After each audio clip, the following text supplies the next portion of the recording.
All right, welcome everyone to the Actually Living podcast. I'm your host, Naturally Tom, here, and we have our number one returning guest today. This is our third time, our most returned guest, and I'm happy to have him here, and that's Dr. Moshe Daniel. And we're going to talk about some really awesome stuff today. We just had the pleasure of being together in the flesh, in person, at the Elementals gathering in Missouri. So I think we'll be reviewing our time there and some things that came about of that. Some wonderful minds, some wonderful hearts there, some beautiful conversation, connection, learning. It was really fun to see. So, Dr. Moshe, thank you so much for being here again. Always a joy to chat with you. We always have great conversations. Thank you. You're so welcome, Tommy. Thank you too. I agree 100%. Very good meetings eye to eye. You have that Shaolin, Nadan, Mm, TCM, you know, model going, and for me, that's universally synonymous with like alchemy and and also Kriya Yoga, the balance of opposites and heaven and earth stuff. So we vibe on those. I always vibe with you about that. It's really fun. yeah, yeah, Yeah. I love that. And I've always appreciated kind of your heart-based approach to all this. I kind of grew up in a very with the Shaolin styles, very out of all the styles of the martial arts, that was a very heart-based style, you could say, a heart chakra focus because it has a lot of spiritual elements to it. And folks, I was watching the live stream with Topher and Chance reviewing the elementals, and there was a lot of good comments about your presentation, and that people even said it right there from the audience. They really enjoyed your heart and your presence and your balance. So we're going to talk about all that today. So I love when that comes together and it's evident in our being and how we're interacting there. So but what was we'll start with that. What was your take on the elementals gathering? Kind of just some words about that. Yeah, absolutely. So first of all, it was predominantly and for the most part lovely and beautiful, Yeah. and I'm grateful to have been a part of it. Like I felt a akin to everybody, and just felt very w- like it was just there was a lot of joy there and a lot of love in that group. So I think it was an amazing event, and I'll definitely love to go back. Yep. Yep. And then, me being pretty discerning, I think being an aspirant towards the balanced path, I tend to look at things from that lens. How balanced are things? Mm, So I naturally pick up on stuff like nobody's perfect, myself included, nor is necessarily a group perfect. And they don't have to be. This is just like as we evolve, like it's nice to be able to discuss what is out of balance to ideally aspire towards some greater balance. And so, yeah, that we were chatting a little bit about this. There's some elements that came up in my awareness that I think could use a little bit of a greater balance, and the conversation has continued. One of those topics is around the what I'm calling neo-terrain theory, mm, because when I was a naturopathic doctor studying, that was in 1996, 7, 8, right? So like almost 30 years ago. Um, Actually, it is 30. Wait, is that right? That doesn't sound right. No, that can't be right. 1996. What year are we? We're 2026. I So I think. started 30. Okay, that's right, because I graduated in 2000. Okay, that makes sense now. So the terrain theory basically was um, that our terrain determines whether or not we are susceptible to pathogens. Mhm. And because a person could be exposed, but when their terrain is strong, their Wei Qi, in Chinese medicine, will protect them, their defensive Qi, or that just the immune system model.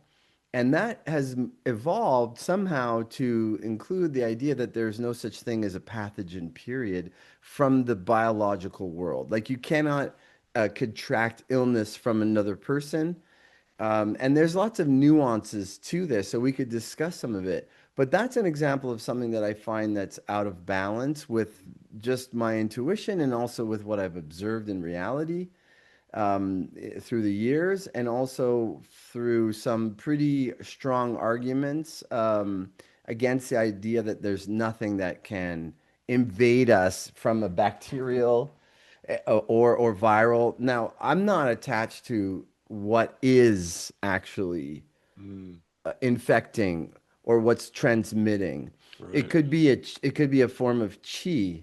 right, right, It could be like in the traditional Chinese medicine model that they're pathogens, but they're actually energetic. right. There's lots of possibilities. So what I think is the most important here is not even what's right or what's wrong, but how we discuss it. Mm, Because I kind of brought up the idea, and it was, I brought up the idea that I think there it might be a balance in the terrain theory. This is not new to anybody. Like basically every naturopathic doctor or many naturopathic doctors e- accept both sides of this argument that terrain is everything. Terrain is very, very vital, and there are such things that can invade or that can penetrate or that are pathogenic to our system. So for me, the two don't necessarily contradict each other. mm-hmm, Samuel Hahnemann said in his writing, the 11th aphorism of the Organon of Medicine, he said, a child with smallpox or measles, and I can't wait for you to share your Steiner quote around that. yeah, yeah. So a smallpox or measles communicates to a near untouched healthy child in an invisible manner, the smallpox or measles. That is, infects it at a distance without anything material from the infective child going or capable of going to the one to be infected. So what Hahnemann was showing is because even in his time, like 200 years ago, 150, 200 years ago, there was a very strong material-based model of reality. And in order to establish homeopathy's ability to not to establish its ability was already demonstrated, but to discuss how it might work, he had to show and demonstrate to people that not everything is material based. Mm, mm-hmm, So I'm comfortable with the idea that well, the virus might not even really be a physical component that we can determine, but mm-hmm, that there is some kind of transmission happening. And I don't think it's just a matter of my body talks to your body and then there's sympathetic resonance between. So my body decides yes to the thing, because there's more to it than that. And mm, I'd like to continue to unfold this process in discussing with you. So what just in exploring this and in talking with people that are they're very staunch supporters of the neo terrain model. I noticed a couple of things. The first thing that I notice is it's very us versus them e. mm-hmm, So a lot of people in our community and in this community at the Elementals gathering are very much like, well, they lied to us. They're lying to us, and therefore nothing is to be trusted and nothing goes any longer. Therefore, we're on our own to determine what the truth is totally in an isolated fashion, or maybe what we all agree upon. That's fine. But there's a departure from the other model. And if we use the Steiner Ahrimanic Luciferic, the Ahrimanic model is that it's just material, mm-hmm, right? So it's just a virus, it's just a bacteria. There's nothing energetic at play, period. The Luciferic is like, no, no, none of that is real. We reject everything, and now it's all just like a spiritual story. So I find that that's actually an imbalance. That's why we're talking about balance, that it's imbalance towards the Luciferic to deny everything in the conventional model, the conventional medical model. I mean, they're wrong about certain things, but they're not wrong about everything. And if we reject everything, then we might be a little bit imbalanced. So that's sort of like a good like leg forward into this discussion with you now.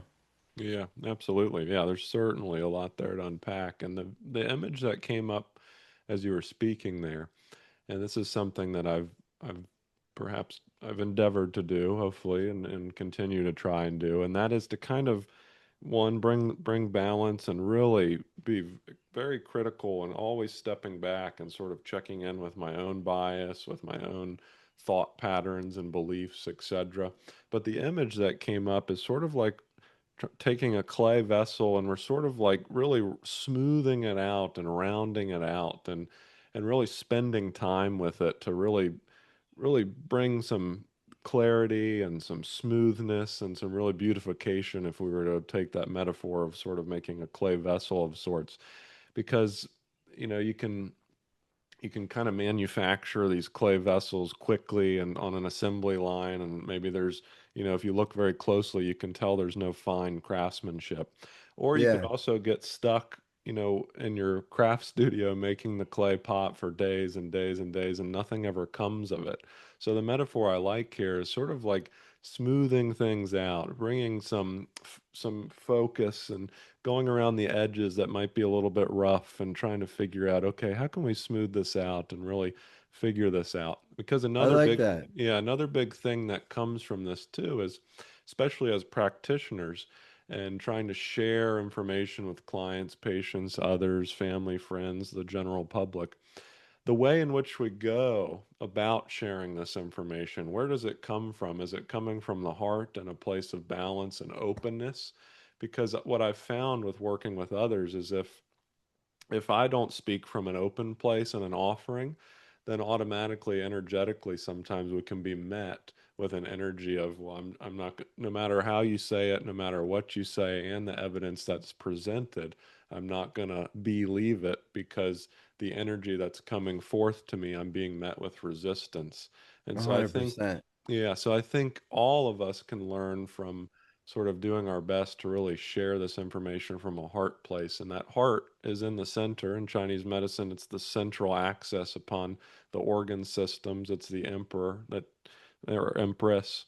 And so I think when we discuss some of this, I want to get a little bit more into the kind of the heart of the matter and kind of a bird's eye view rather than, you have wonderful folks out there like I've learned a lot from Dr. Andrew Kaufman, and he's great at the analytics of it and really breaking down the specific studies and the forensic aspects of it. Um, Yeah. but I think, yeah, I think a piece of why I wanted to write my thesis from a Chinese medical point of view was to bring more of that wholeness aspect to it and kind of the Rudolf Steiner anthroposophical approach to things. Yeah, So that's great.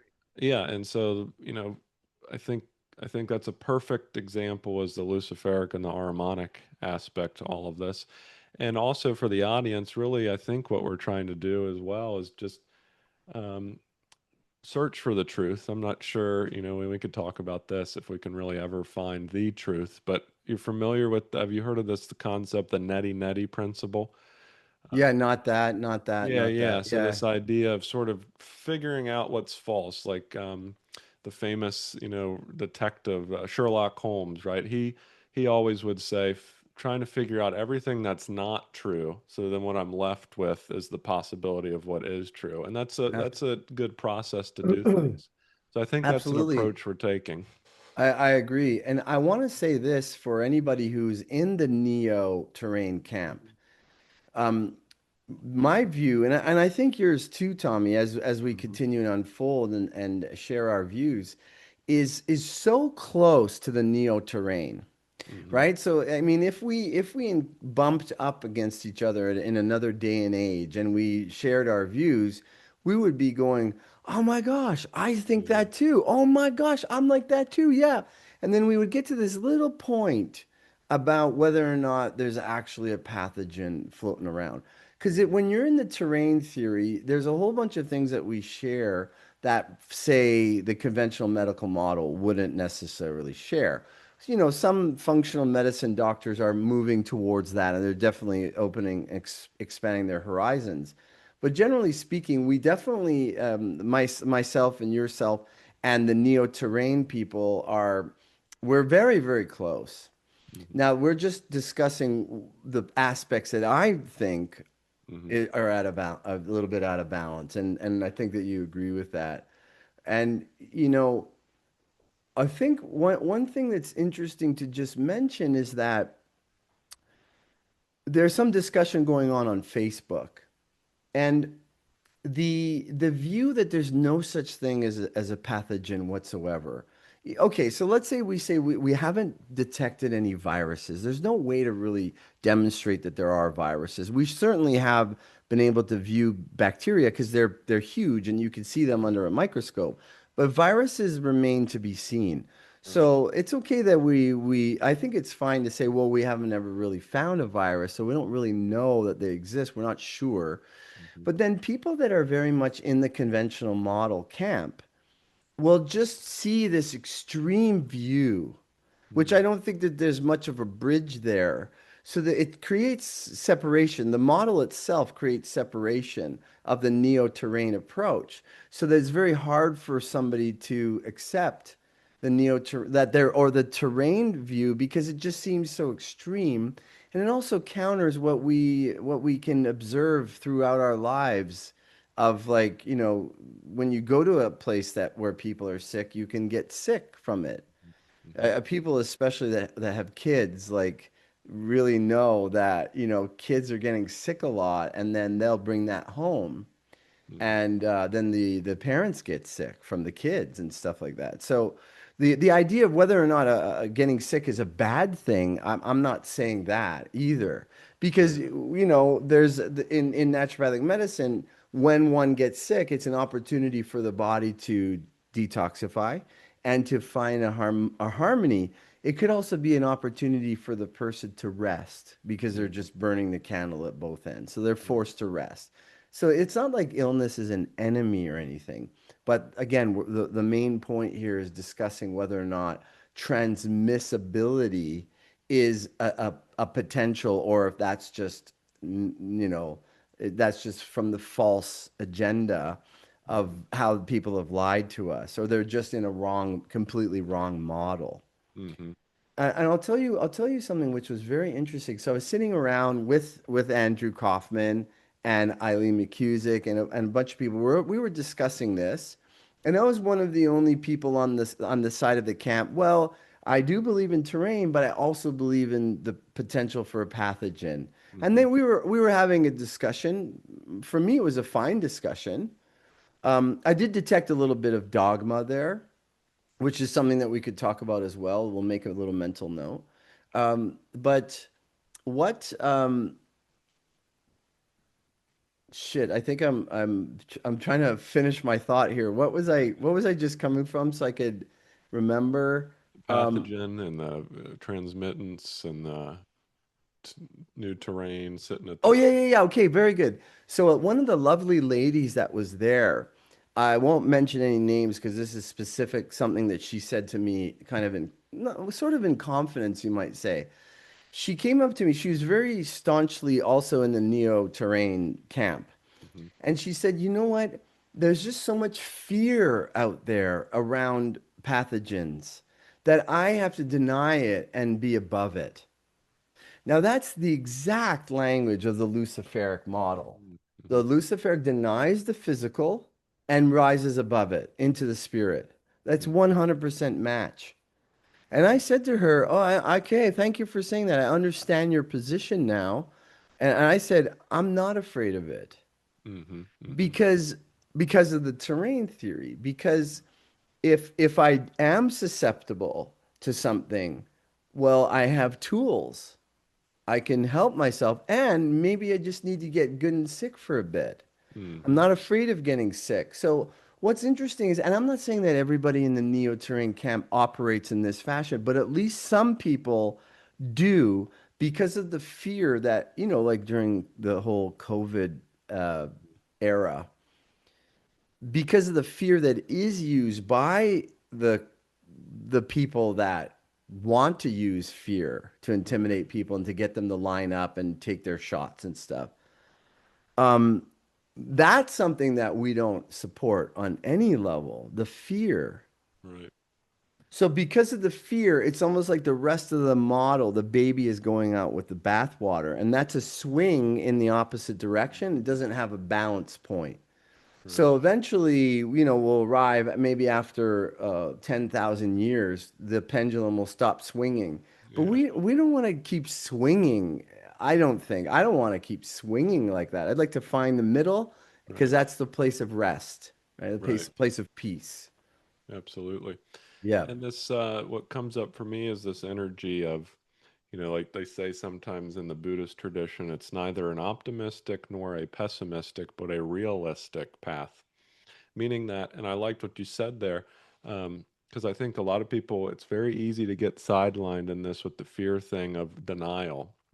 And that's Lucifer's kind of um, trickery in such a way, the Luciferic trickery, and that is to deny, especially the right. worldly. And so, yeah, it's you can be if you can be, as they say, there's nothing worse than or fear. Nothing should be feared but fear itself. But you're still fearing, and so the realistic path in this point might be that realistically aware of what is in front and then not being afraid of it.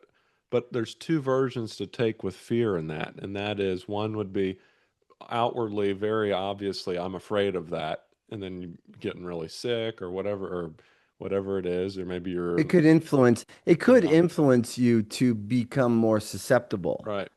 And then, but there's another fear option that is very disguised, and that is I'm gonna say that that's not real and doesn't exist so that that will be the remedy to my fear, but that's not a true remedy to the fear because underlying there is still a fear. It actually augments the power of the fear because Exactly. you can't face the thing, you have to deny its existence. So that Exactly. denial has this sense of illusion about it. It is Right. illusionary, Hmm. and it's will based. So you're Right. using your will to try to carve out a little space, a bubble, so that you Right. could feel free of fear, and that's not a healthy space to be in.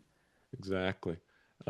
Sort of, this actually can bring us in so many different directions, and in the sense of just evil itself, and some of the things that we were talking about at Elementals, and some of the speakers focus in on, and that's sort of like what are quote they doing to us, or EMF or chemtrailing, all these kind of hot topics of things that could, a lot of people are afraid of or asking, how do I deal with it because I'm afraid of it and I think it's going to hurt me.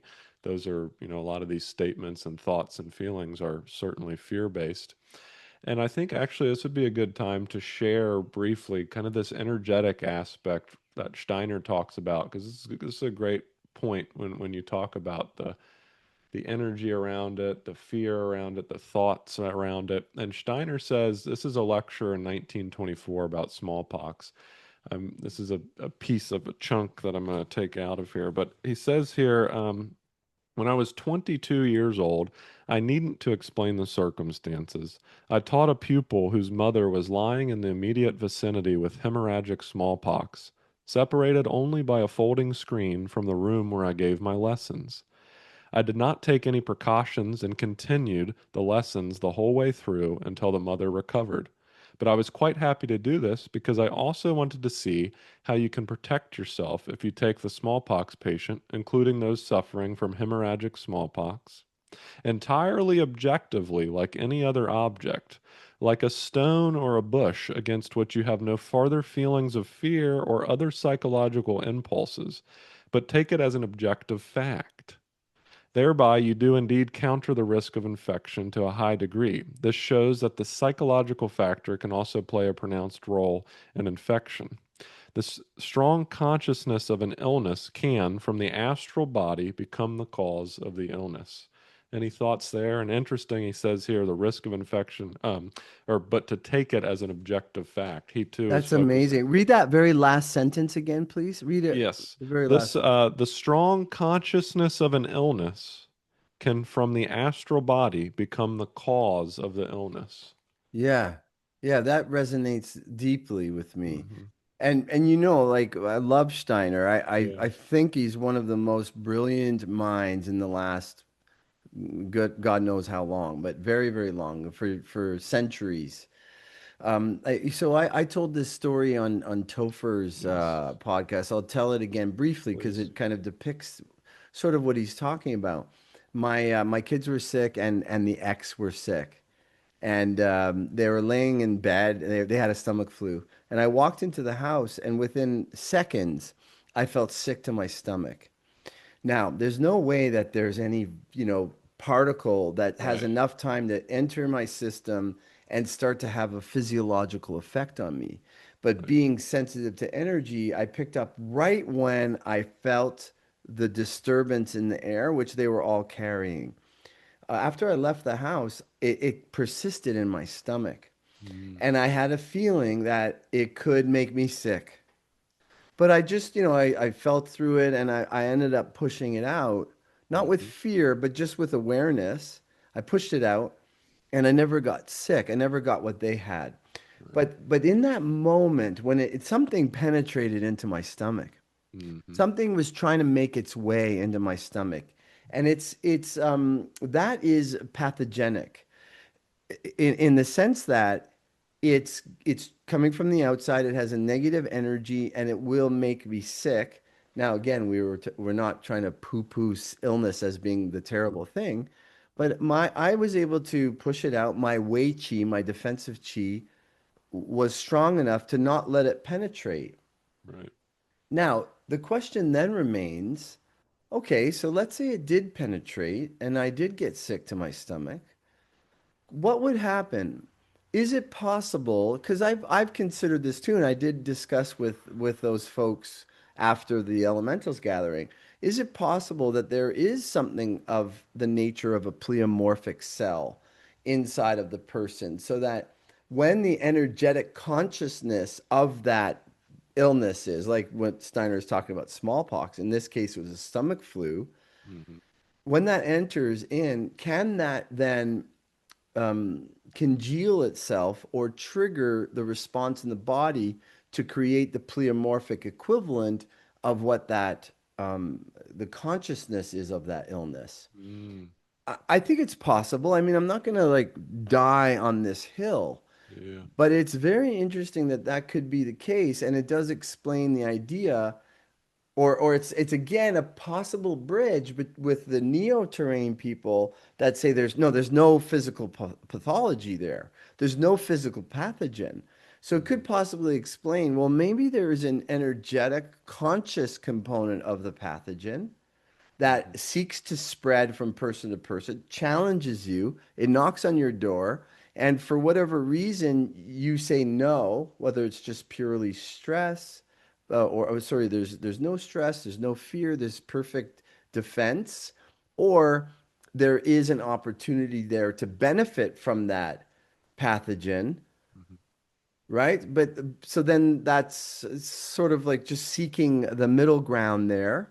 And not for the sake of just trying to find a middle ground, but for the sake of what resonates as true, for what I could feel about reality, for what I experienced as a doctor for Yeah. 26 years working with patients, and from what I experienced in my own self and my own family. Yeah, Yes. Yeah. yeah.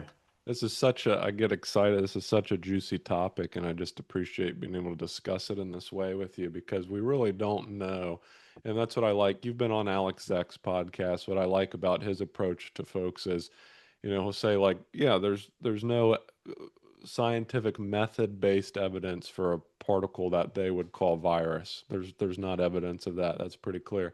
And then people automatically sort of want, well, if that's not real, then what is it? You must give me an answer, right? That's this logical fallacy of sort of um, negation does not necessarily require replacement. So just because we're negating something does not mean we have to like the cosmology, like the Earth model. You and I, I think are on the same page about that. We know the cosmology that's been handed to us is it just doesn't make sense with math, with all of their particular information. And I, at least myself, I personally don't have a really good model to replace that with. I just have theories and thoughts, but I don't make any dogmatic claims of it. Is this flat with a snow globe, etc. We just know that, yeah, it's definitely not like the neti neti principle this. So Yeah, I that's appreciate being good. able to kind of just, just discuss it in this way because we don't know and we're kind of theorizing and we're bolstered by some really wonderful folks like Steiner and Hahnemann and some of the ancient text. And I want to share, in Chinese medicine, our main classical text is the Yellow Emperor's Classic of Internal Medicine. That's sort of like our Bible, so to speak. It's like if you're trying to prove a theory within Chinese medicine, you need to really find it in that Bible of Chinese medicine to see what's said about it. And that can even get a little dogmatic within the profession. I certainly am aware of that.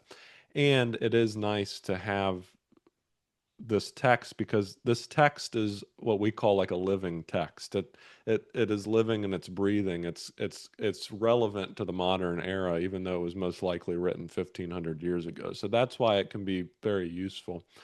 But in one of the chapters, and just like all, you're aware of the Tao Te Ching and the I Ching and all of these, like all of these sort of obscure, sort of like koan based, texts that really get your, as you always say, your noodle cooking.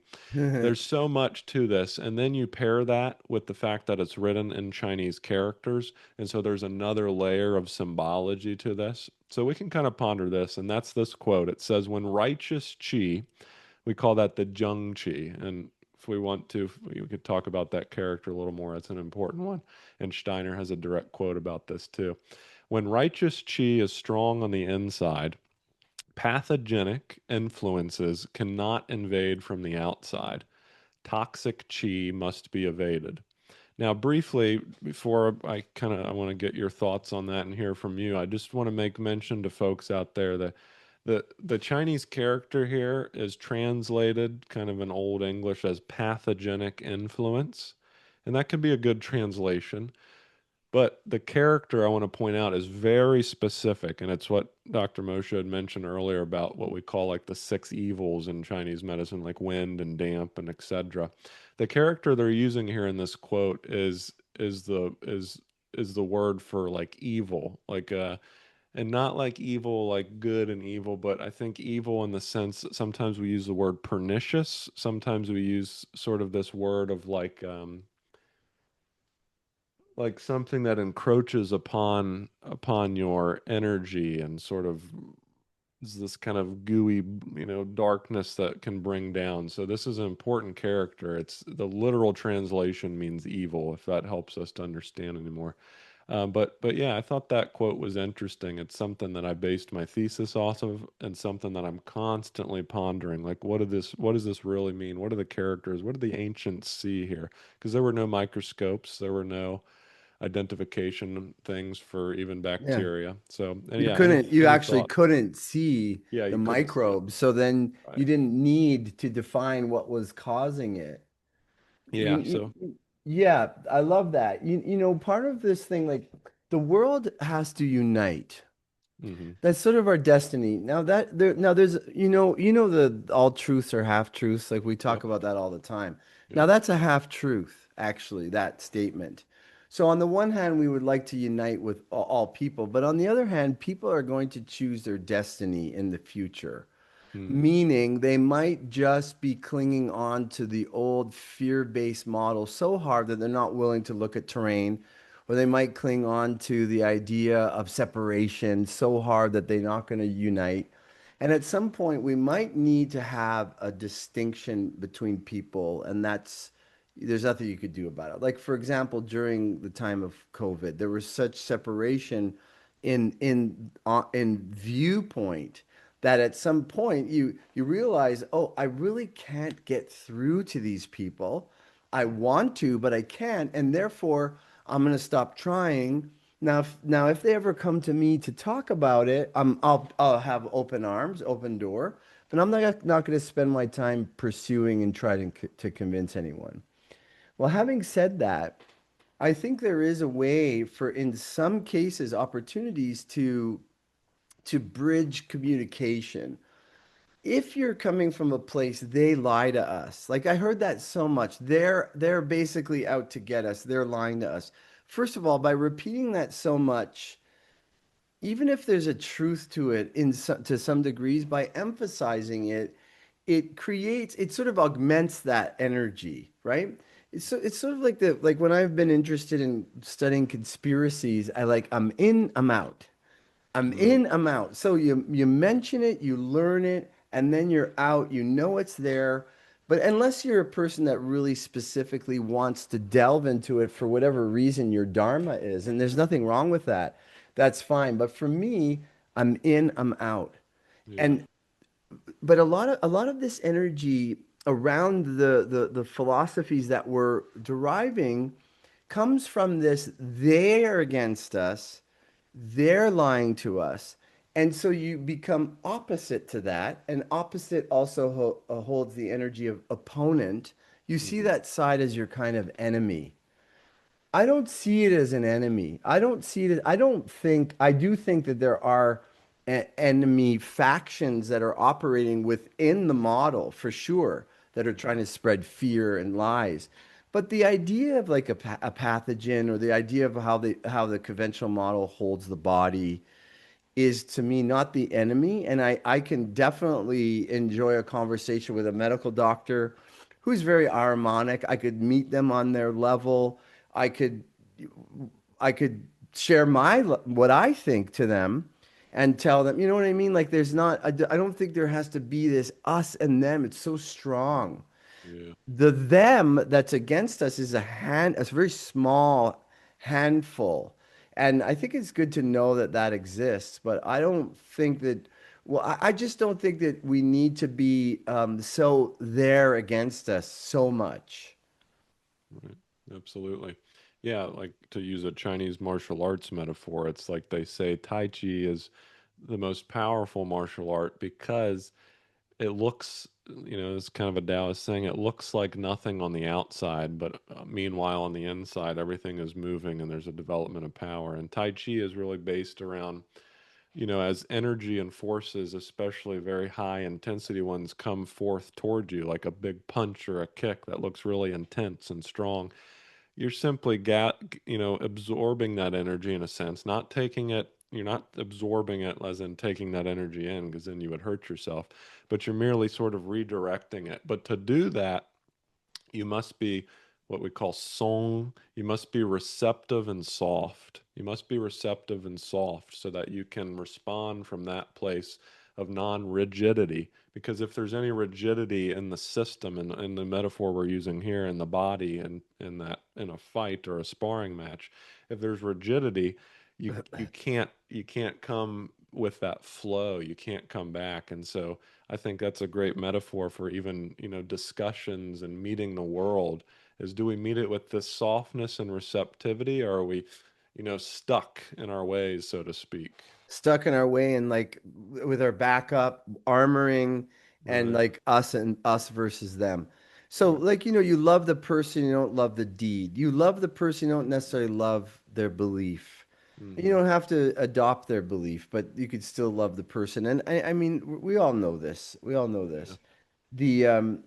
Yeah, I love that thing with the softness. There's a really good quote, and you might recognize. I'm sure you recognize this because I think I learned this in Chinese medicine. It's like when a tree is young, it's Hmm. soft and supple and flows with the wind, and as it gets older, it gets very strong and rigid, Yeah. and so a strong wind can topple it and break it. Right. You know this quote where I Absolutely. don't Yep. remember where it comes from, but Yeah. that's It's Yeah, Tao Te Ching typically, and then it goes on to talk about what we call the Tao of water. The Tao of water is humble, and the Tao of water is the most forceful energy, because through thousands of years it can chip away at the hardest of material, which is like the rock, and yet it yeah. always seeks the lowest places. It always seeks the lowness, and it's soft and it's gentle and it's healing, but at the same time can be its opposite. And yeah, same with the tree idea, the suppleness, the young energy that can be equated to the idea of a freshness of mind, sort of like, oh, very cool. I'm going to take in all these ideas, and that's this flexibility to the mind versus, maybe we envision an older, kind of grumpy old man stuck in his ways, this kind of tree that's grown to the ages and become rigid. Eventually, that gets toppled by the forces of wind, etc. But what we're talking about here, it's interesting because I could kind of see a little bit of rigidity in this very new way of looking at viruses not existing in the neo-terrain. And it's amazing to witness before our eyes it turning into a kind of a dogma. Like I Absolutely. don't feel I didn't feel that the subject matter was open for discussion. It's like it's been determined and this is the thing. And then, with a group mentalities can then cause something to ossify relatively rapidly. Mm, And so there's a really good quote I wanted to share here. Men, it has been said, think in herds. It will be seen that they go mad in herds, while they only recover their senses slowly, one by one. mm, That's Charles Mackay. And, you know, the herd mentality is strong. As humans, working with the V's dialogue, I'll often get to this expression on a very deep level where the person doesn't feel comfortable being alone. And so they're compensating and trying to make sure that they're not alone and they're not wanting to reside in their own self. This is fundamental to, I'd say, just about every human being on the planet. So it's important for us to be able to reside in ourselves alone without the group. The group is it's a very comfortable place to be. You strengthen numbers, you feel welcome. Everybody, you have this accord of mind. But the risk in the group is to adopt belief systems that are being collectively accepted in that group because the risk there is that if you don't agree, will you feel comfortable to say something if the group has decided that this is what has to be? In the journey of the Christ for each of us, and that's the way of the Tao, like into the Tao, we must be comfortable, if we must, to not join in with the group if it's saying in a certain way or believing in a certain way. And I mean, I think that's obvious for those of us in the Elementals gathering and in Alex Zek's community of like Confluence. It's a group of people that are comfortable not being part of the mainstream body. mhm, But it's also easy to replace one body of a people with another body of a people and to feel very warm and sheltered in that community.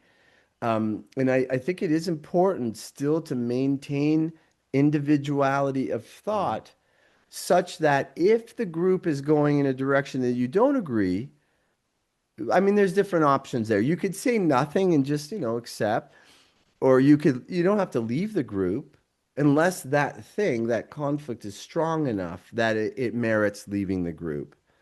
And you don't even have to say anything. But should the moment pressure, like let's say everybody's laughing about something and you don't laugh, and then somebody notices, hey, how come you're not laughing? Don't you think that's funny? And then everybody goes quiet and looks at you. yeah. You're put on the spot. And to be authentic, you don't necessarily want to go, oh yeah, man, I was just like, I wasn't paying attention. That's funny, haha. Yeah. Because then you're betraying your own heart. You're lying. Yeah. And we don't really want to do that. So it's nice to have, I think in general, and generally speaking, like for example, the group that I just experienced, and I shouldn't generalize, but there is a group energy. There is a bit of a hive mentality, that's determined by the collective. It's determined by the leaders of that group. I think that group itself honors individuality for sure, Mhm, but there's still a little bit of a phenomenon going on there of the imbalance towards the group versus the imbalance towards the self. I think mm, it imbalances towards the group. And that's a sort of a feminine energy, whereas carving out one's own individual place is the masculine. It might be more difficult. A more difficult aspect of the path is to be oneself in a group. Mm, mm-hmm. And then when we're in the group, it's easier to be part of the group rather than to be an individual in the group. And this is the dance, this is the balance. And we each of us has a different balance inside of that. Some are better at it and some are not as good and are totally absorbed into the group. So yeah, that I also notice is at play. Because I haven't been part of a group for a while. I've been going about my day doing my work, and then I'm with the kids, and then I'm doing my work, and then I'm with the kids. So I haven't really been a part of a wonderful group like this in a while, and that dynamic was kind of very clear to me. Mm, yeah, absolutely. And yeah, it's very easy to do that especially if we are running away from something else, because then sometimes in that running, you're not still enough, calm enough to really be in the center. Again, that balance perspective to analyze where it is you need to head toward. And so sometimes when you're running away from, maybe you're afraid of kind of the group, the kind of the matrix mentality of the kind of what we know is kind of the system that is not perhaps in alignment with the best interest of humanity. And so then you say, well, I'm going to run from that because that's not good. That's scary. That's sort of like the matrix. And as you start to run away, it can be easy to run right into the arms of another group immediately and be like, oh, okay, that's not that Yes. versus walking the path of the Christ path, I would say, where on one side you have these sort of scary demonic entities of Ahriman in a way, and on this side these scary demonic entities of the Luciferic, and to continue on in that middle path and continue to hear both sides at the same time. It takes a strong will and it takes a strong heart and a constant reorientation to the center, reorienting that compass. And I think, yeah, I think individuation is a great word. You use that and developing that individuality, because that's also going to, when we do get together in these beautiful groups, if we all come as these individuals, that's going to farther our cause, our research, our information, because we're all going to bring such unique aspects to it. And it's really going to, we talked about it in kind of the Chris Winters talk and this, and you say it a lot with the charge differential between heaven and earth. It's in that differential that creates some resistance through which resistance there can be growth. Yeah, Yeah. definitely. Definitely. And this path, like the path of the Christ, is ultimately at a given point in time entirely alone. It's Mm, completely you and the one. yeah. And there's no other person on that path that can help you. I mean, you could always reach out and share love and say, "Wow, I'm going through a lot. I'm going through the dark night of the soul." Or when you read Steiner's teachings on initiation, Mm, the experiences of aloneness is tremendous. And there are certain paths that certain painful steps that a person would take in fully blossoming into their Christ self that requires that you're just alone. There's nobody and nothing that can help you. mm. And so that's important because in let's say we call it Christ camp training, Yeah. you know, being in the group, it's beautiful. It's a privilege. It's a Sure. privilege to be a part of a group like that. Yep. And at the same time, we need to be recognizing the self stands alone in a good way. Mhm. Um, and then naturally, there's no such thing as alone because that what is alone is the one, and we're all in that. So there's really no alone. But transitioning the ego transitioning out of its uh, identification as the self does require that stage of aloneness. Mhm. Absolutely. Yeah, a few more things to say that I just have notes here, kind of in this kind of the first topic we're discussing, and then I want to hand it back over to you to see if you have any final thoughts or sharings around it. I just feel Sure. that I'd be a bit remiss if I didn't mention a few of these pieces, I think that they will tie nicely together. I wanted to share with folks too this, I looked in the classical text, like going through what the Chinese thought about this idea of contagion.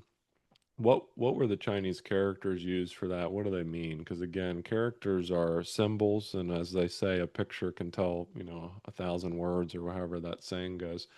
And so in Chinese, the most ancient character phrasing for this idea of what we would translate maybe as contagion is called xiangran. And those two characters together, I'm going to give the literal translation. That means mutual dying. One of the characters that's used in there is in Huh. reference to silk, like a silk brocade. So it was originally some of these characters were used to describe what would happen when you placed fabric in a vat of color. When you place the fabric in that dye, it would take on the color. So this mutual dyeing. So this kind of idea of resonance, this idea of energy. Now, what's cool about this phrasing, though, is when I was looking into textiles and fabrics in ancient times, there's a process that a fabric must undergo to be able to accept the dye or the color. And that's this mordant process. And so there's a processing done to the fabric to allow the fibers to open and be in a state of resonance to accept the dying. So I thought it was so neat that this also related to the fact of my original statement of the kind of the Zheng Qi, the central Qi, this kind of central axis in our body, our alignment with the Creator, our upright Qi. Are we standing upright?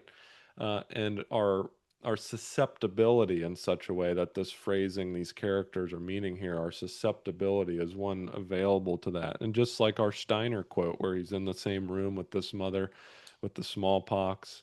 And then lastly, I'll just, And no fear and no fear, and exactly. discipline of mind. Discipline of mind, So absolutely. one can be mindful of whether or not they have fear and Right, then don't do that. Like be disciplined and just see this as a thing that you can say no to. exactly. Yeah. And so I'll end with an old quote here from this is a classical text called "The Discussion of the Origins and Signs of the Various Diseases." This was written in supposedly, if if we believe the timeline. There's another wild thing, but in 610 CE, so 610 Common Era. So it says the path to extending the years of life lie in visualizing and holding in one's mind the redness of the heart chi, the green blue of the liver chi, the white of the lung chi, the yellow of the spleen chi, and the black of the kidney chi. Emit these and circulate them throughout the body, while at the same time avoiding the evil spirits. We can, that's a whole topic in itself. If you want to avoid and repel the multitudes of evil and hundred demons, constantly visualize that your heart is a blazing fire like the Big Dipper, resplendent and brightly radiating, and then the hundred evils will not dare to encroach upon you. By means of this, you are able to enter right into the middle of Wenbing, and that would be translated as like what the Chinese call warm epidemics. So kind of just like an epidemic disease going on in a specific part of ancient China, we'll say. But I Yeah. thought that was a very good tie-in quote as well. That's amazing. I Yeah. love that. So evil spirits, let's talk about that for a sec here Yeah. because this it's very similar to this whole topic. Yeah. Because there's actually terrain with evil spirits. Yep. So you I've witnessed people be possessed Yep. like before my very eyes. And you see movies about it, but not everybody actually witnesses it. So they're not some people don't believe that it exists, but I'm pretty certain that evil spirits do exist. But the thing is, just like evil itself, or like like say we use the term the devil, there's no power there. There's only influence. Yep. Okay, and so who somebody came up to me. He said during the elementals that he really something really clicked. It was one of the gentlemen.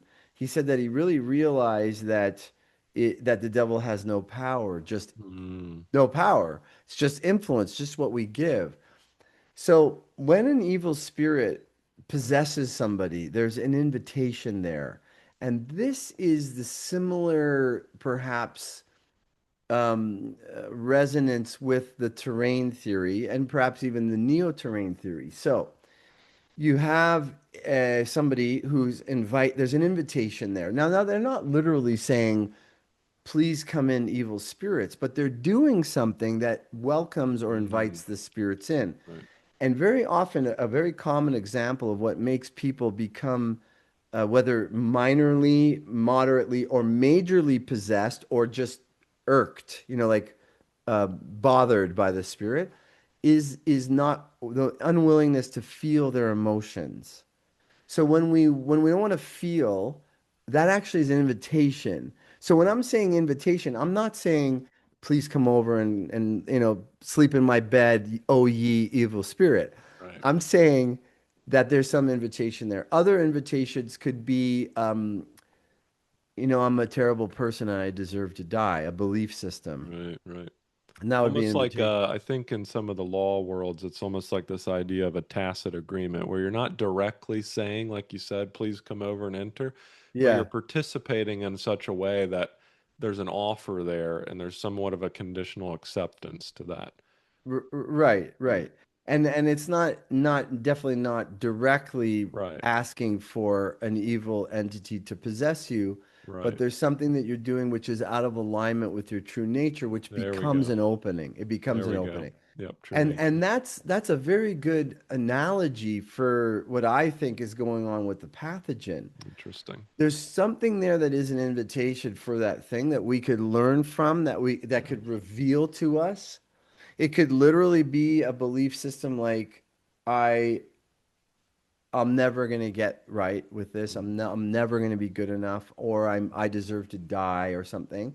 And such a strong belief would probably encourage a kind of a lethal experience, whether it's an accident or perhaps a pathogen that could become lethal.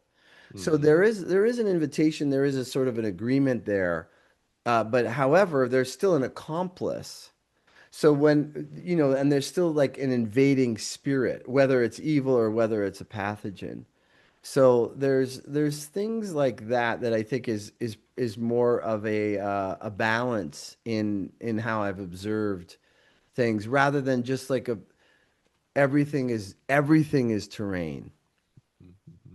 So if you do die of some what we would have called infection before the last couple of years, if you do die from an infection, perhaps you were mostly upright and healthy, at least visually. Maybe your inner organs weren't that healthy and stuff, but you were walking around and then you stepped on a coral reef and you got a very small amount of bacteria in that could actually lead to the loss of a limb.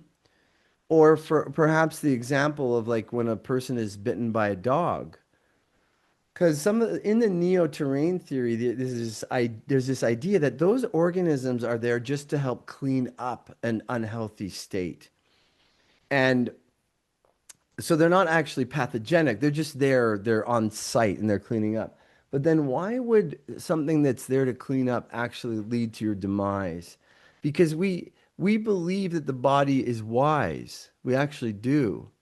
So how could you believe the body is wise and then, sign up for the idea that something that's just cleaning up could result in your death? Mm, So in the example of a bite, if that bite does result in rabies in an individual, the skin has healed itself already by the time that it hits the nervous system, and that person goes into a predictable pattern of what rabies looks like with lockjaw and nervous system shutdown, and that person could die.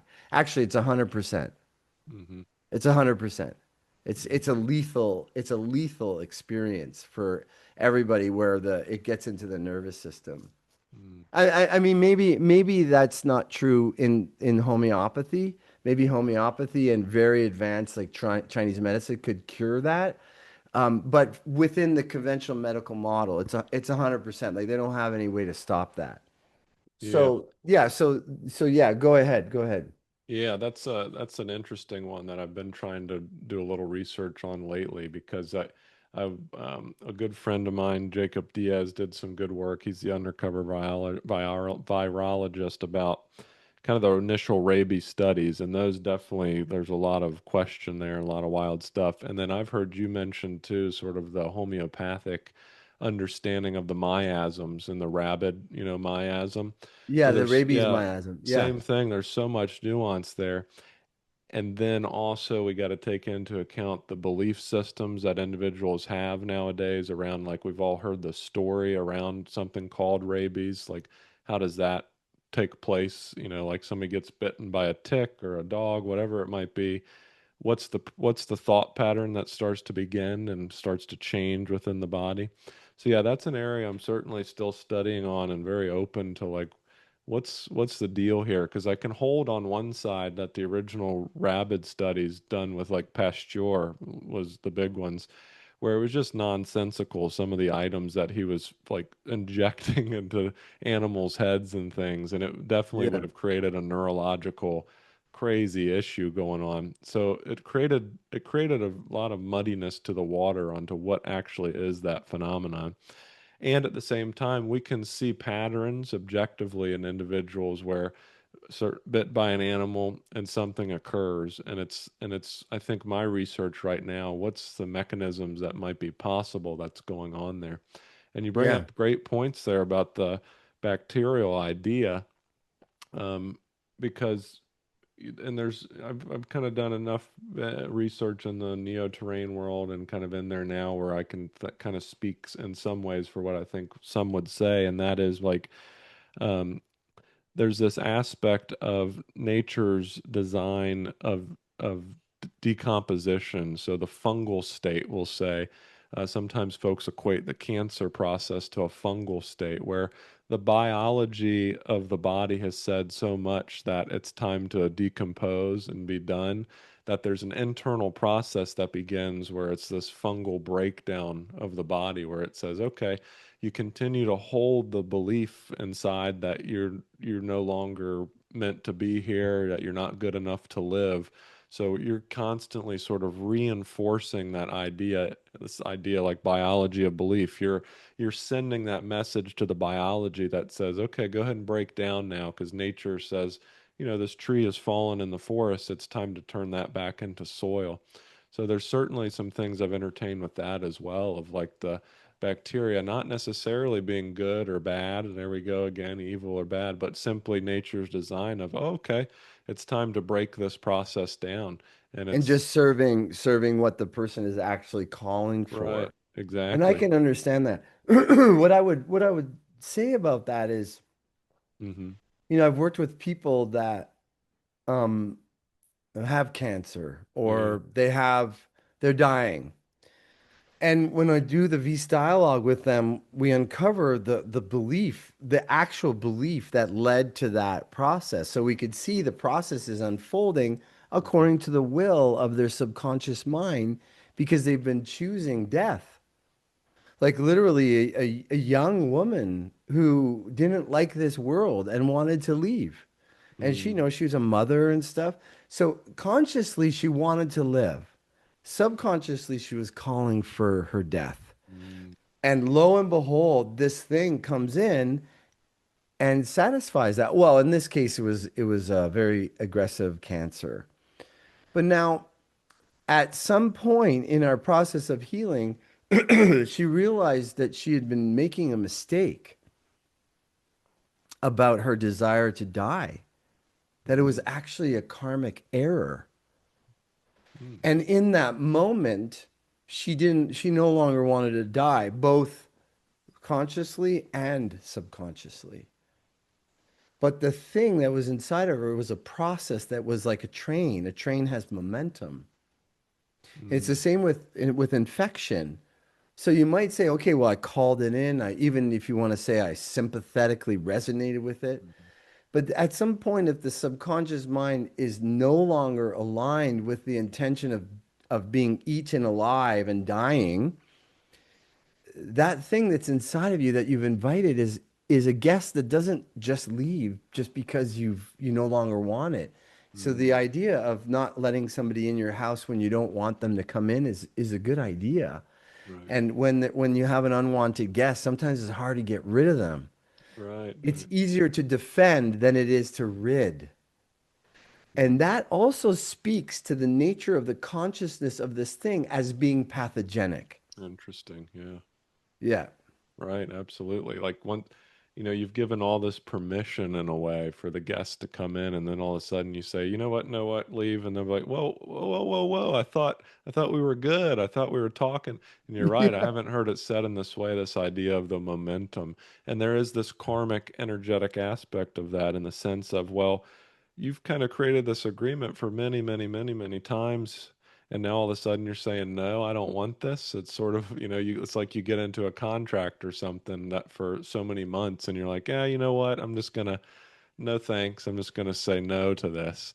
Well, Yeah. you've signed up for this. There's kind of a debt and sort of a way. So yeah, And that's you can say no. And yes, there are some people that could get the right strength and momentum yep, to clear that out of the house. right.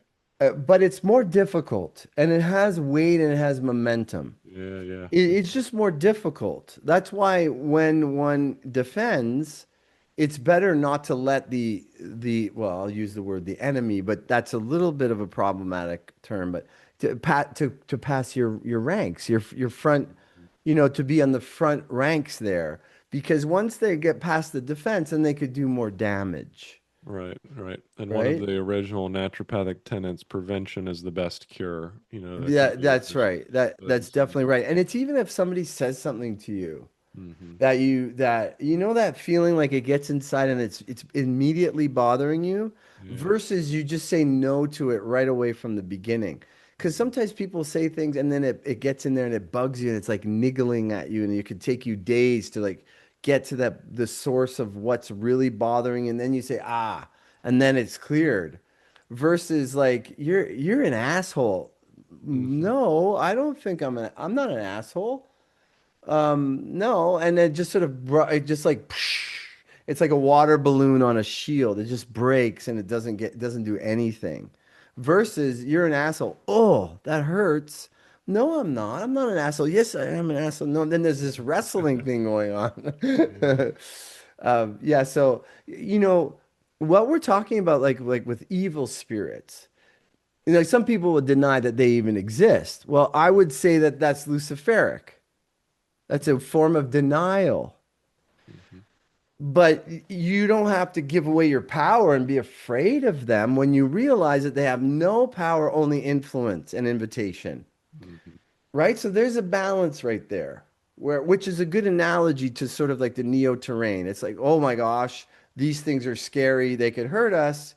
Therefore, I must deny them. Or you say, okay, no, they exist, but I understand what's involved with the whole process. I'm not afraid. Hmm. Yeah. Yeah, there's a deeper, more complex, more nuanced, just the whole entire process to it that you have to really open your mind and entertain all possibilities to try and pierce and get at the truth. And that's certainly something I can only speak for myself. I'm still trying to do and trying to figure out this great mystery of health and dis-ease and working with people. I'm constantly learning from just patients in general and just like wow, that really challenges what I thought that was, and things like that. So it's certainly a spiritual practice to be involved in medicine and the research in a field and such as this. Yeah, and it's an amazing time to be alive where we can explore alternatives. Right. I would just I would just like, suggest that it would be wise to not throw everything out because they lied to us. Like that's Hmm. ultimately not going to serve us, even though initially it's a natural reaction because they have lied to us. And Right. they continue to lie to us. But again, it's not the whole model which is wrong. Hmm. And I think there's a reason, let's say in a community, let's say you're going to have some kids in the future, right? Hmm. Yep. And when you have kids, kids are such an amazing enterprise, but it's very challenging. And you could be at a point maybe where you're kind of exhausted or, you're trying to hold it all together and you don't have much room in that moment in time for the kids getting sick again. So as a community, let's say the community believes, oh, there's no such thing, and then all the parents bring their sick kids. Well, that's going to result in an interesting phenomenon in that group. Mm, Because I have no doubt that when we've gone to certain, like there was this sort of like a homeschool group that we were going to on Sundays in a church, there were so many sick kids there, and every time we went, the kids would get sick on, like we went on Sunday, they'd get sick on Monday or Tuesday. hmm So definitely by going there, something's happening. And at one point, we might ask ourselves, well, do we want to have the kids sick again for a few days? If we are in a place where that, as parents, this is, for example, a practical boiling down of this philosophical discussion. Do we want to have our kids get sick in this point in time? And I can probably line up many parents that I know that would say no, we hmm don't want that right now. We've had enough of the challenges of being parents that we're okay not our kids not getting sick again this hmm week or next week or whatever. Yep. Yep. So that's a practical consideration.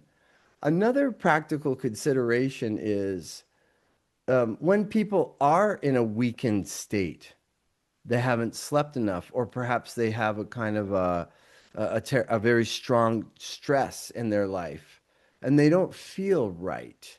hmm To deny that their susceptibility and then to enter into a state where they could get sick, whether mildly, moderately, or severely, would be, I think, unwise, just as a point of consideration. Like, do I want to be sick?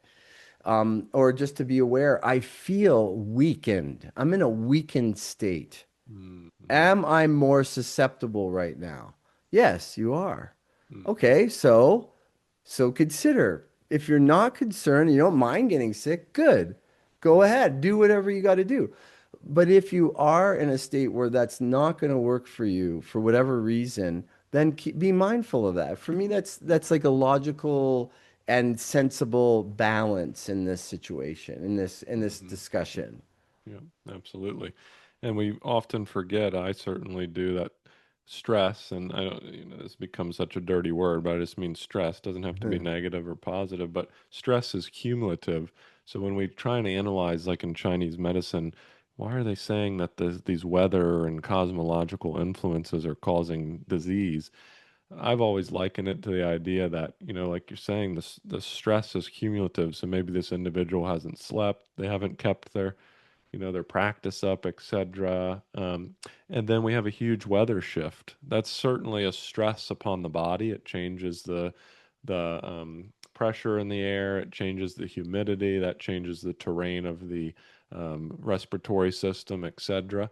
And so we often, yeah, forget that the stress in a way is cumulative, and that sometimes the disease process is like again balance the scales as to the scale is tipped over by that one little extra thing, and it can be an external thing. In this case, the Chinese talk often about the factors of the cosmology or the change in weather or the dampness, the heat, etc. So I think we forget about those aspects as well. Sure. Yeah. Sure, that's a good one. Yep.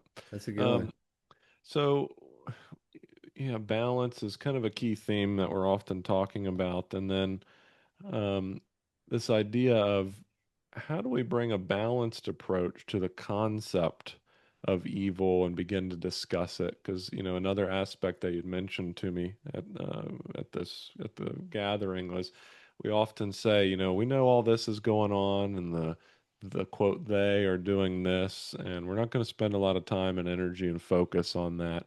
And then we often find ourselves going right back into that. And I often wonder almost if there's the energies and the entities behind that are kind of rubbing their hands. They're like, oh yeah, any attention is good attention for me, so to speak. And so it's like any attention, any paying of attention as a currency, the energy, the focus on it, whether it's positive or negative, whether you're logging out and just completely watching the television and bringing that kind of an attention, or you're on, you're live streaming and you're screaming Alex Jones style about they're doing this. two different perspectives, still a same amount of energy going toward that. So, what are your thoughts around that? What comes up for you when we can begin to talk about the reality of what's going on, bring balance to it, and then also this idea of solution and healing? Yeah, I mean, like what I feel inside is that Earth is close to a massive, beautiful breakthrough Mm, that many years in the making. And how long it'll take us to get there, I don't know. And I do think it will be a little bumpy along the way. So I don't know how long the bumps are going to last. I don't know what kind of bumps we're going to experience. But I feel predominantly in my heart a sense of hopeful, and I don't think it's unbalanced. I think it's based on just what I observe happening in myself. Like if this is happening in me, it's got to be happening in other people too, because I'm not alone in the beautiful people of the earth waking up. I also, I've heard some really faith-building stories, like the idea of like Project Looking Glass. I don't know if I ever went over that with you, but mm-mm, no. basically Project Looking Glass is a very faith-building idea. Not the thing itself, but the story about it. So Project Looking Glass is basically an AI entity program that was used by the black ops or the governmental programs to control the masses by studying the trends on social media and in and just like surveying and stuff like that, and then assessing the probability of if we do this as a government or as an operation, what the response will be in humanity.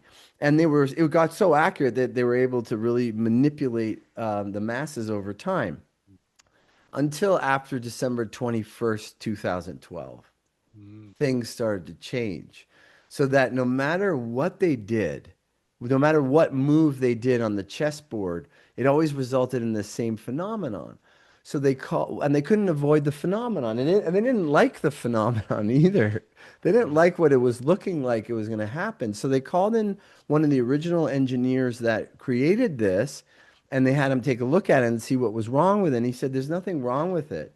There's just something that's going to happen in the future that's inevitable."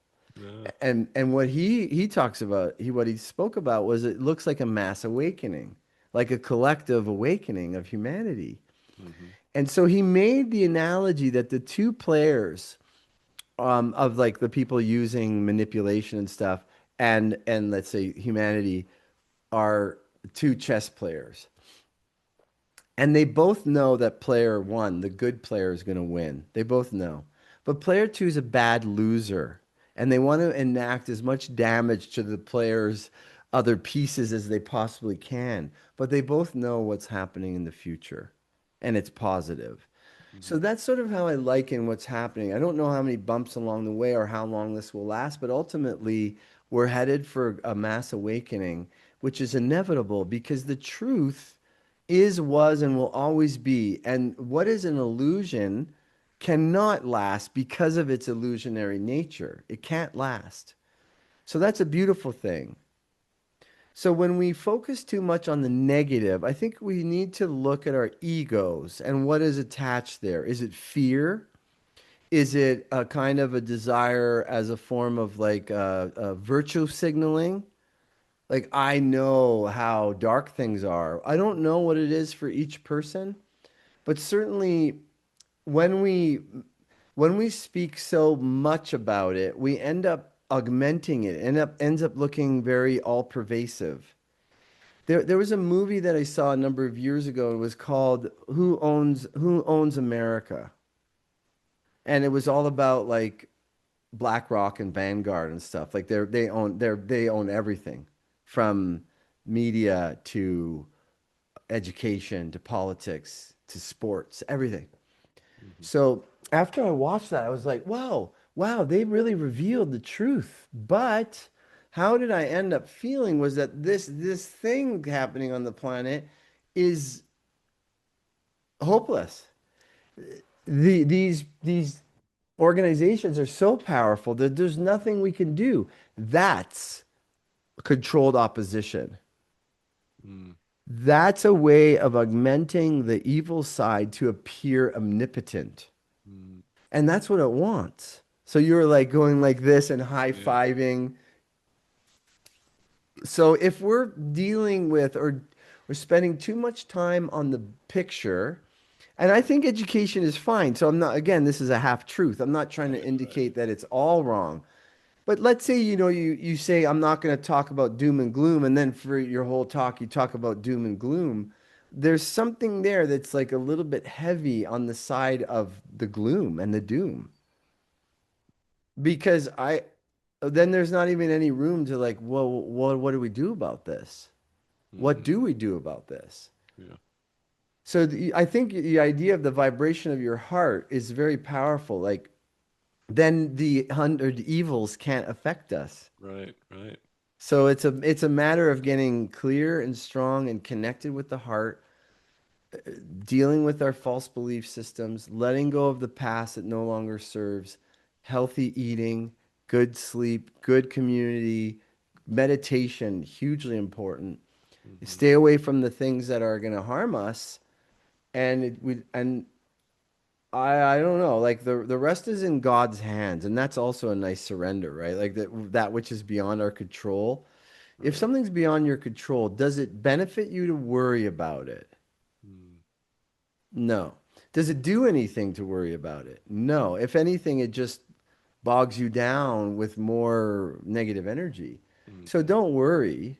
If you could do something about it, do the things that you can, take care of yourself. If you feel like you need to prepare and have some food put away in case, do it. Like, there's things that we can do to prepare, Right. but to live in fear and to like hyper focus, whenever I went really deep into like the exploration of like the conspiracy stuff going on the planet, I always feel like there's a point where it gets too much. Yeah. Yeah. Yeah. Yeah. Absolutely. And then another thing I often think about when I think about, okay, middle balance, some people might say, and if folks have asked me this before as well, like, well, how do you make sure that you're sort of not becoming a fence sitter or you're kind of becoming like almost, and this is usually what I reply with, is it's almost that Luciferic of denial. So I don't know if necessarily that is. I think folks are equating the middle path sometimes as the denial path of or it's like how people interpret the concept of wu wei, non-doing or to do nothing. My, Right, my right. understanding is that doesn't mean you're not doing anything. Like you just No, sit on your right. ass and you don't work or you don't do anything. I don't think that was the original intention of what Lao Tzu was saying there. No, it's the Sometimes, same as with Bruce Lee's Jeet Kune Do. yes, He right, he called it a formless art, and then right. he would go to like a school and he'd be like, "What are you guys doing?" And they're like, "Well, we're doing the formless art." He's like, "No, Yeah, that's not what the formless art is. It's not rigid, but there is a balance." right. And so that's what you're talking about like Fence doing sitting nothing. and yeah. Yeah, yeah, yeah, exactly. Yeah, any other thoughts on that? Like making, because that to me is not, that's not in the middle. That's over here on that other side of the seesaw in a sense, but it's often disguised as the middle of like, well, I'm gonna be neutral about this. I'm not gonna say whether yes or no, but while still having inside like a maybe even a visceral feeling of what your heart's truth is, you're still just gonna be, well, it doesn't matter, doesn't matter, doesn't matter. There's a certain point where you Yeah. have to make a decision. Oh, 100%. Like if your heart is going in a direction and you're avoiding going there out of fear, that's a very strong indication that you're not, because really the heart is the guide. That is the Mm. guide. That is the guide for the righteous path, for the right path, for the good path. Yeah. So, and the heart will often bring us toward and through fear. And Hmm. it's natural. It's just that's absolutely required for the course, because if we are required to do something, we're not in the true Nadan, you know, not do non-doing. Right. Yep. We're not there. We're working on it, right? Right. It, Yep. and if we're not in the non-doing, then there's something standing in our way from being in the absolute non-doing, and Mm. therefore we have to do something. Right. not overt, but undoing, like going through the fear. So that becomes really vital, going through the fear, Mm, which means facing the fear. And sometimes that means taking action or speaking mm, up or I think many of us in our community are aligned in some way with the healing of the planet. Doesn't mean everybody has to do something overt, and I'm not going to define what that is for a person, but there is some kind of like a call to healing the planet. Could just be your family, mhm, it could be yourself. I mean, it could be. Usually what a person will feel inspired is if they found something that helps them, then they want to share that with others. So some kind of sharing. And that does involve rubbing up against the way the world has gotten into a bad habit. So we need to face that. And I would think that that's a good thing, like to have to discover the wisdom and the patience and the love to address the world where it is in some fashion. mm, absolutely. Yeah, and this brings me back to the idea of what kind of self-cultivation is required to develop these skills and practice. And I think everything we've been talking about can come back to, at least in my understanding of it, a lot of these, whether it's understanding what makes us ill and trying to figure that process out, or what are quote they doing and how can we help with the remedy and the healing. A lot of it is constantly for me a practice of self-inquiry and just inquiry in general about the process, constantly asking, okay, if I'm being led toward this belief, what would be the exact opposite belief of this? And can I ask some questions about that to really strengthen my current understanding of where I'm at on this, so I can really be solid in this and make sure I'm not biasing myself, etc. So that requires a lot of inquiry. And not to be a cheesy segue here, but an inquiry in both how we approach thought and thinking and learning and education and trying to find what's true, a process of knowing. Steiner talks a lot about the modes of knowing or how to know. But that brings me as well to the self-cultivation piece of it, the healing, the inquiry. And I'd be remiss if we didn't have some time. I'd like you to speak a little bit about your new app. And before that, I want to say something just for the audience to maybe, I don't know, just to share my personal truth and my heart and kind of where I'm at, and that we all have struggles around this, everything we're talking about. And that is being totally transparent. Um, and this might be a bit of a Luddite understanding, or maybe it's a bit of my nature that I still have within me that's very kind of straight edge, kind of hardcore, kind of very being raised in Shaolin, I can still have that thread in my being, there's some rigidity still there. And one of Mm, those for me, just so I can share this with the audience to know, like, hey, it's okay to have different understandings and where you're at, is actually around AI. So for me personally, like I said, very Luddite. I've never used AI. I don't have any interest in AI. Currently where I'm at, I I have concerns around it. And like I said, perhaps some of my rigidity is because I don't understand it, know it, or have been involved with it, I'm kind of pushing it away. And, I think this is a great lesson for the audience if you would like to hear it. That is when I witness someone like Dr. Moshe using this as a tool for healing and for what I consider to be positive and good, for me that immediately makes me stop, pause, and say, huh, you know what, maybe there's more to this. Maybe, I was, especially with somebody that I respect so much as such as yourself, I can then, with the handouts you were given at elementals, I can receive that and say, oh, now this is really something. I could get behind this. I trust Dr. Moshe. I know his heart. We're in this in such a way that I know his involvement with this as a tool. And I think that's the healing piece of this, because when Steiner and the anthroposophical folks say the second coming of Ahriman? Ahriman, yeah, Yeah. is there's a lot of folks in that realm that possibly consider AI to be the next iteration of that. So literally not a Yeah. physical person, but AI as being the incarnation of the Ahrimanic force, or what would they say in Christianity, the Antichrist, so to speak. Yes. So that's been Yeah. my perspective around it all. And again, sometimes I think that I just wanted to share that because I think that's a good story of balance for folks to know that I'm definitely not 100% in that balance category. I'm still learning. And for me, that's an area, the AI piece. But I want you to share about your process of it, the app itself. Folks are already Yeah. talking about how it's helpful.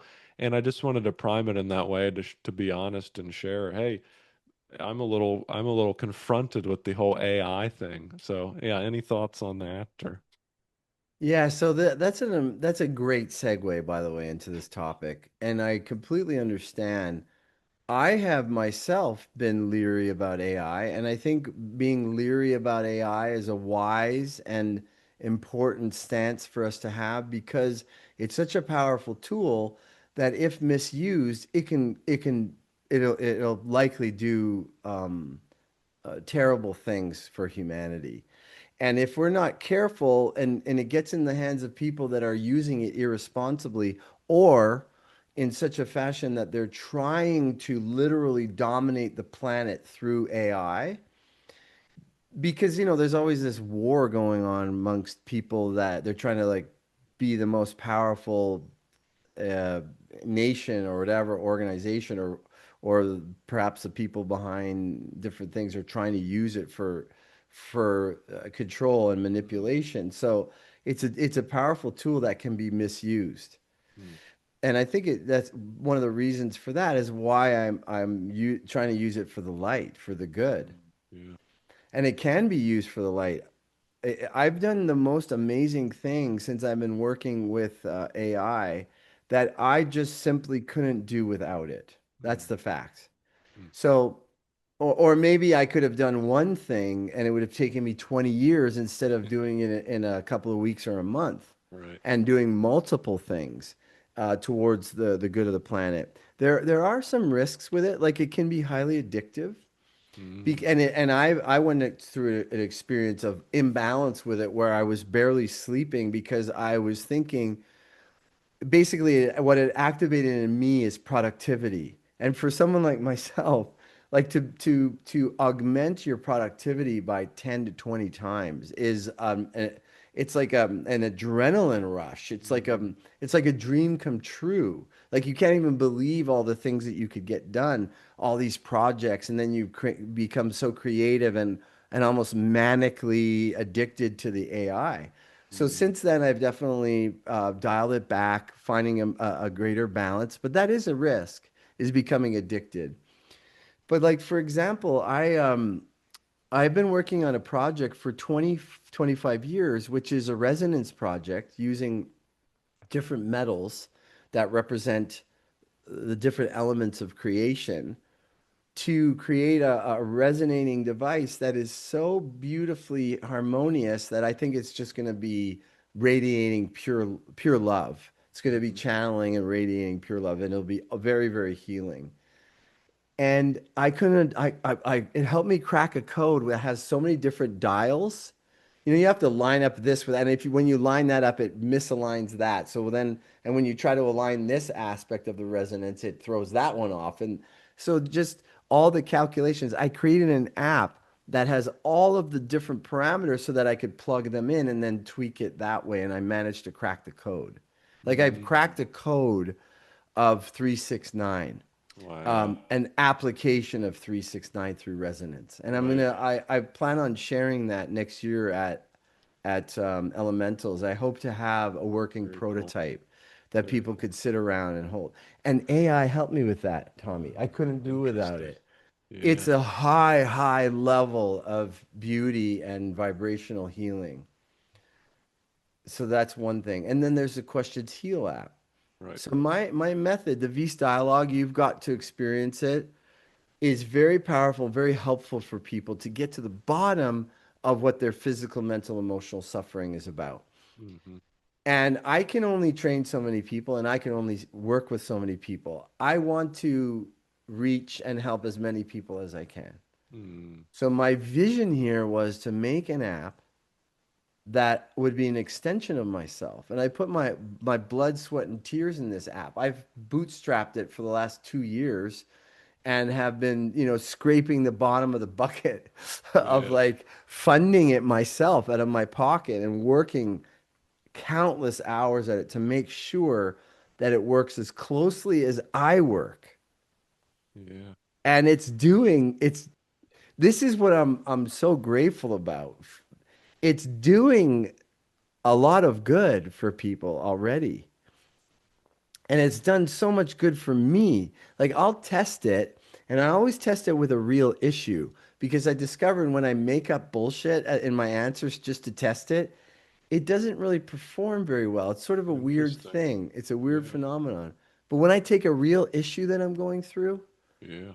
and I start with that, I get to some deep resolution every time, every session, and tears half the time, and just really beautiful.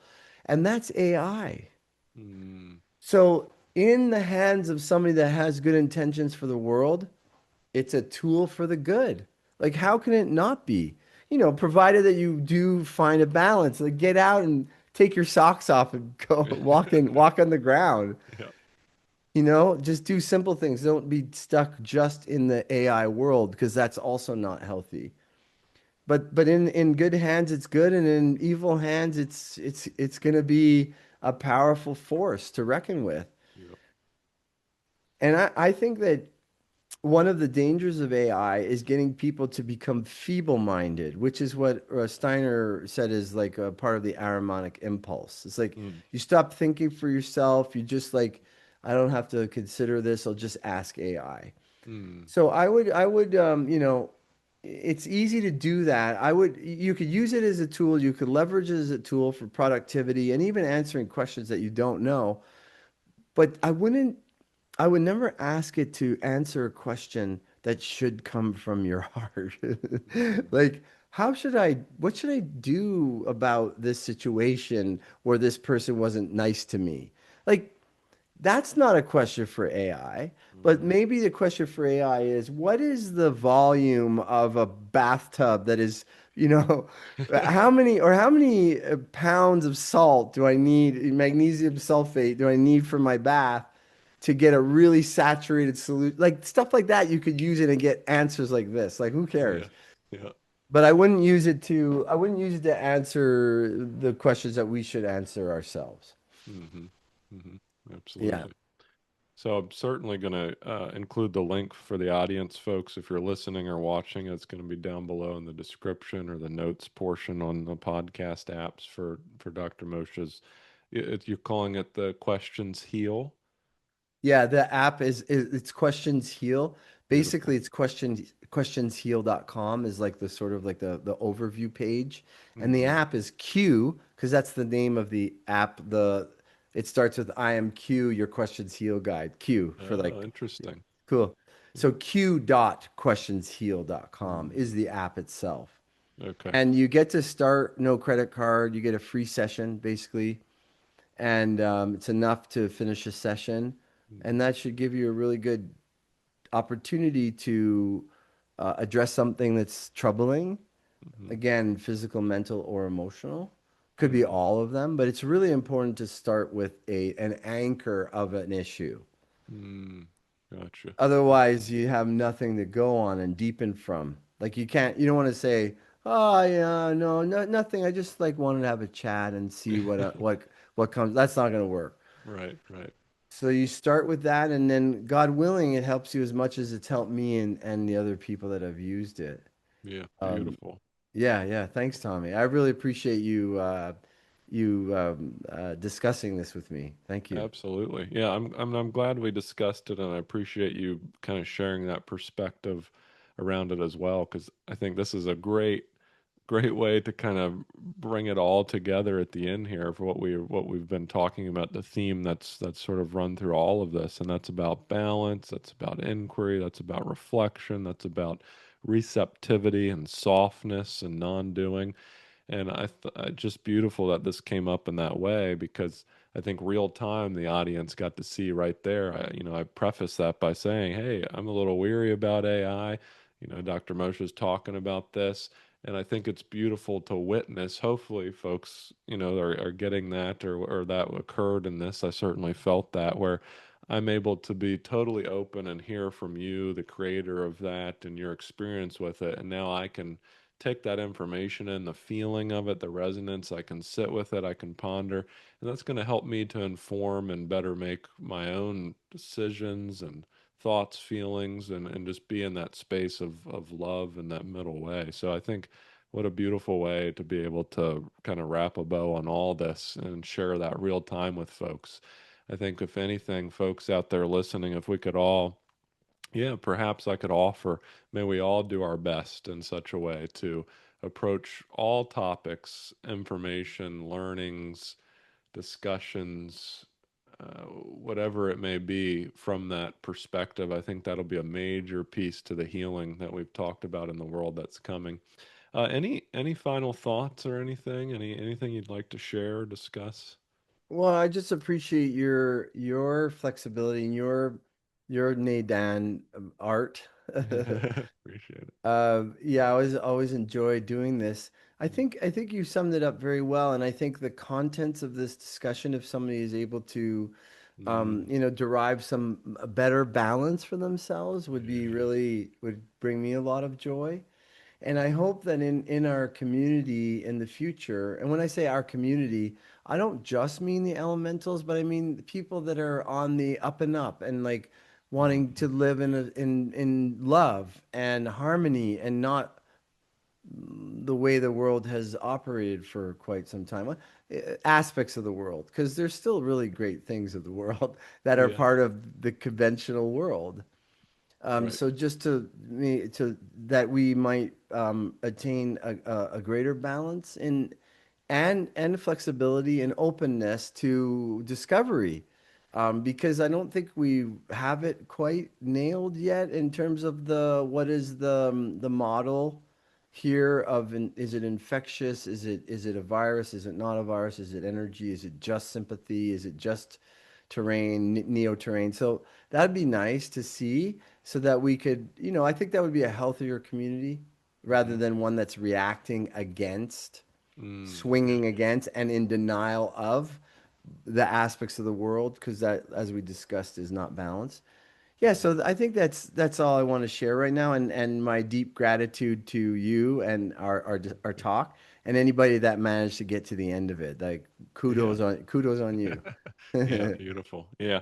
Well, as always, thank you so much. It's always a joy and a great love to kind of get together and talk and discuss. I always learn so much. I grow. I appreciate you.